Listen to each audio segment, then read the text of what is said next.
할렐루야.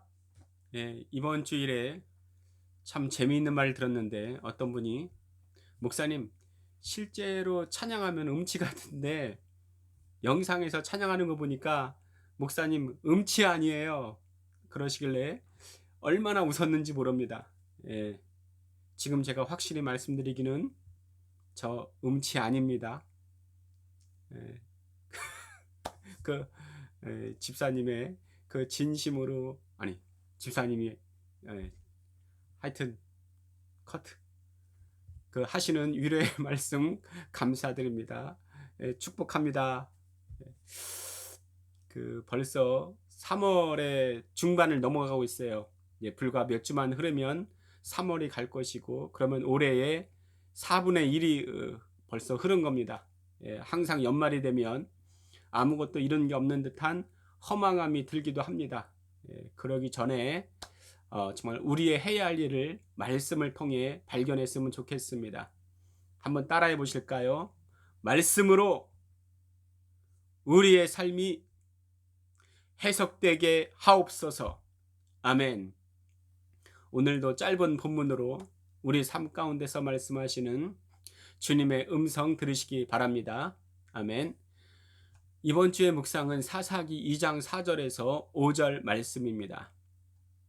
여호와의 사자가 이스라엘 모든 자손에게 이 말씀을 이름해 백성이 소리를 높여 운지라.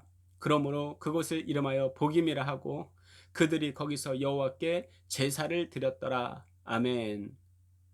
오늘 말씀을 보면 여호와의 사자가 무슨 말씀을 하셨는지 모르지만 백성이 소리를 높여 우는 장면이 나옵니다. 무슨 말씀을 하셨는지 알려면 그 전의 말씀을 보면 알겠지요. 1절에 보면 여호와의 사자가 길갈에서 복임으로 올라와 말씀하십니다. 길갈은 이스라엘에게 있어 특별한 의미의 저장소라고 할 수 있습니다. 길갈이란 말은 굴리다라는 뜻을 가진 히브리어 갈랄에서 유래했는데 그 위치는 요단강 서편에 있습니다. 요단강을 건너 가나안에 첫 발을 내디딜 때 이스라엘 민족이 길갈에 진을 치고 요단강 바닥에서 가져온 12개의 돌을 세웠습니다. 그 의미가 무엇입니까? 하나님이 하신 일을 기억하고 항상 전능하신 하나님을 경외하라는 뜻입니다. 우리가 아는 바와 같이 하나님이 이스라엘을 애굽에서 나오게 하셨습니다. 이스라엘이 다른 민족보다 우수한 민족이어서가 결코 아닙니다. 오히려 신명기 7장 7절에서는 여호와께서 너희를 기뻐하시고 너희를 택하심은 너희가 다른 민족보다 수요가 많기 때문이 아니니라.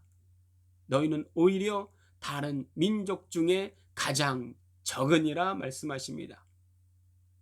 그리고 신명기 7장 8절에서 말씀하시기를 너희를 인도한 것은 다만 너희를 사랑함과 너희 조상들과의 언약에 기초한다 말씀하십니다.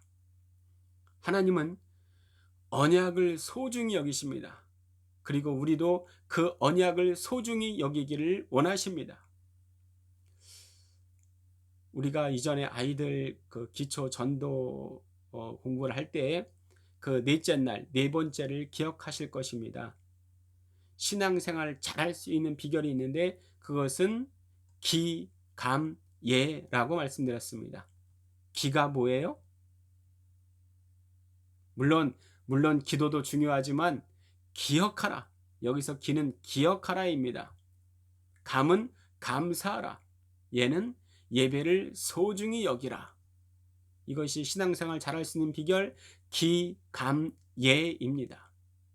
그러나 이스라엘은 기억해야 할 것을 망각하고 감사가 원망과 불평으로 바뀌고 하나님께 예배함이 우상으로 바뀐 것을 볼 수가 있습니다. 또한 길갈은 이스라엘이 가나안에서 처음으로 유월절을 지낸 장소입니다. 출애굽할 때 드려졌던 유월절을 이제 약속의 땅에 도착해서 지켜졌다는 것은 정말 소중한 중요한 상징성이 있습니다. 몸은 떠나 있더라도 마음만은 거기에 머무르는 것이 하나님의 뜻이었습니다. 그렇게 중요한 길갈에서 여호와의 사자가 복임으로 올라옵니다. 복임은 우는 자들 이런 뜻이 있습니다.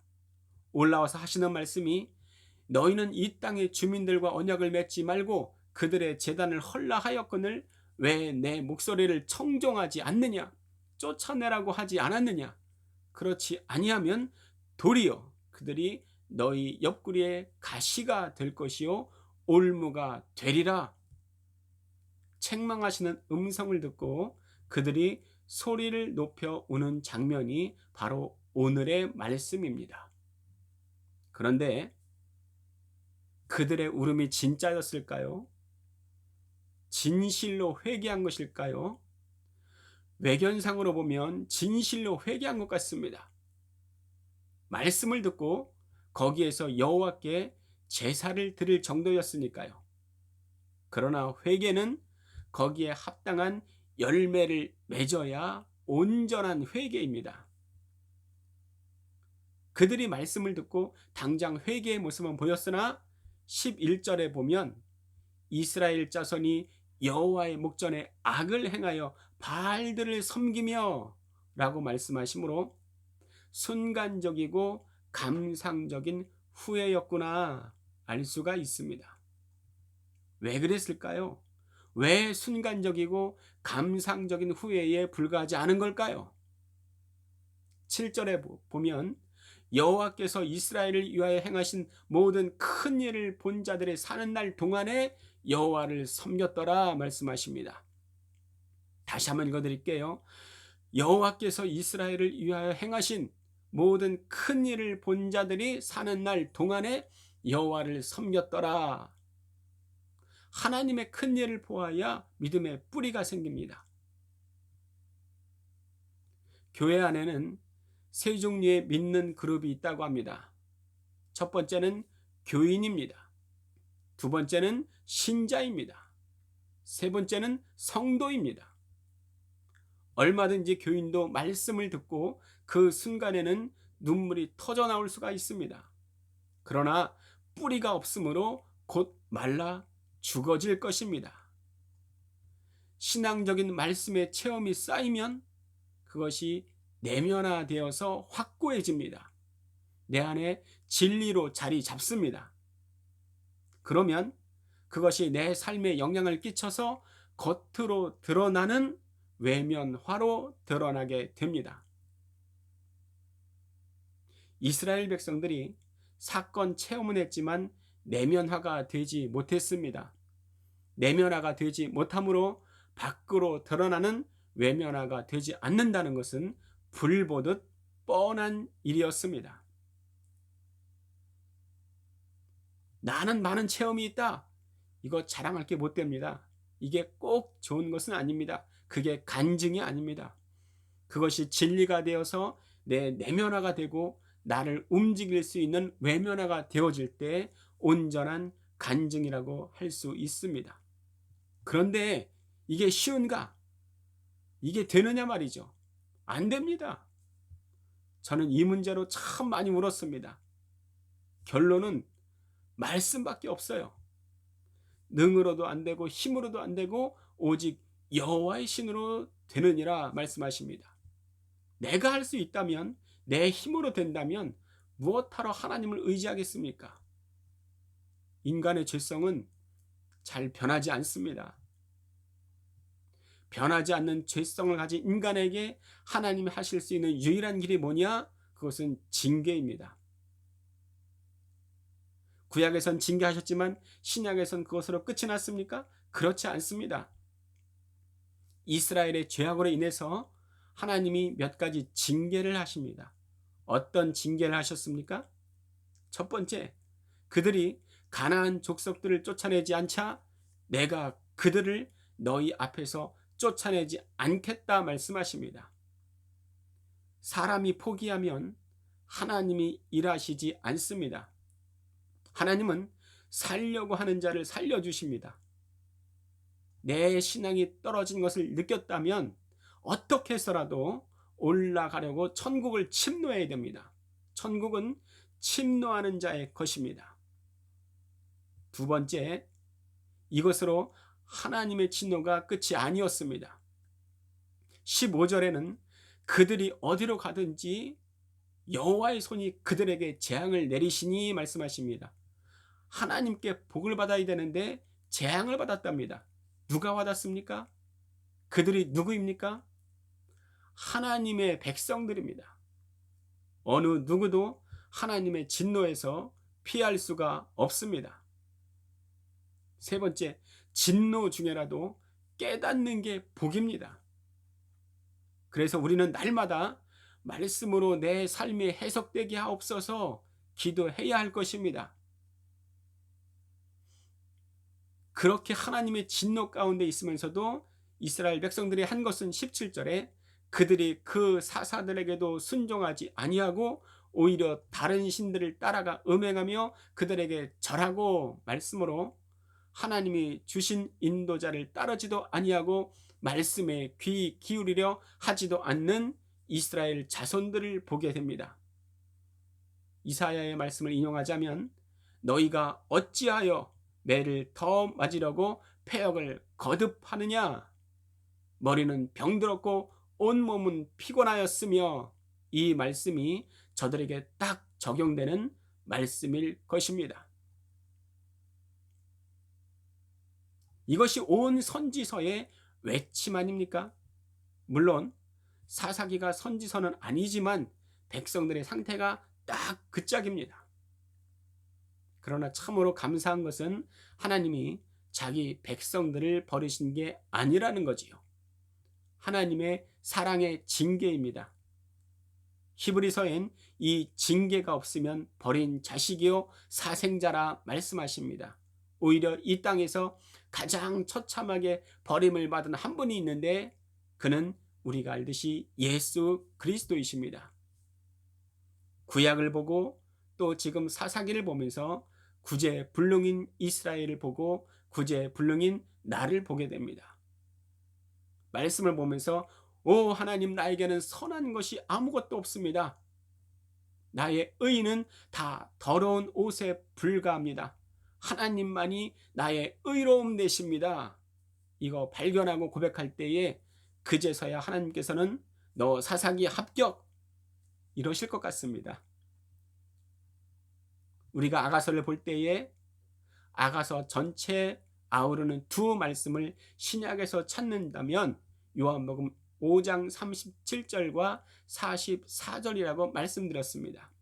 37절에는 내게 오는 자를 내가 결코 내쫓지 않겠다 하셨는데 44절에는 아버지께서 이끌지 아니하시면 아무도 내게 올 수 없다 말씀하십니다.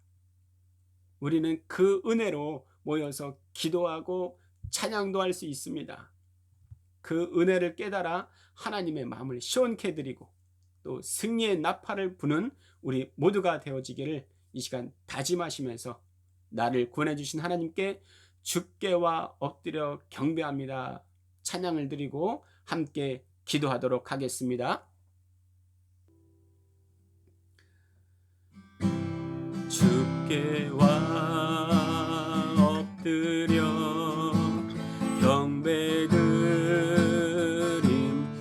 경배드립니다. 주 계신 곳엔 기쁨 가득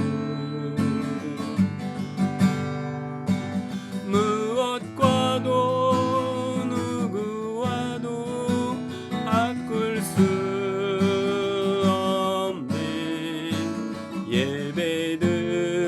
예배드림이 기쁨 됩니다.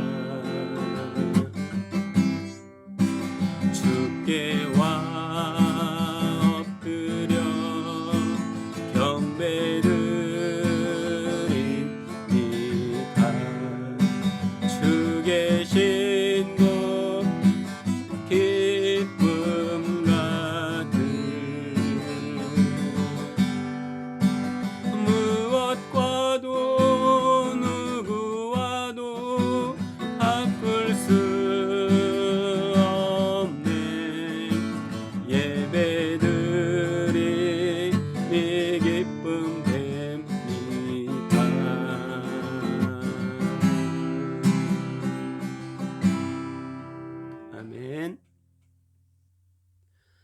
시간 우리 한 주간 말씀을 붙잡고 같이 기도하도록 하겠습니다. 첫 번째는 내 삶의 예배가 먼저 회복되게 하여 주시옵소서. 단순간에 감정적이고 감상적인 눈물이 아니라 삶의 증거가 있는 기도와 예배를 드리게 하여 주시옵소서. 두 번째, 말씀을 증거하시는 이 나라의 모든 사역자를 위해 기도합니다.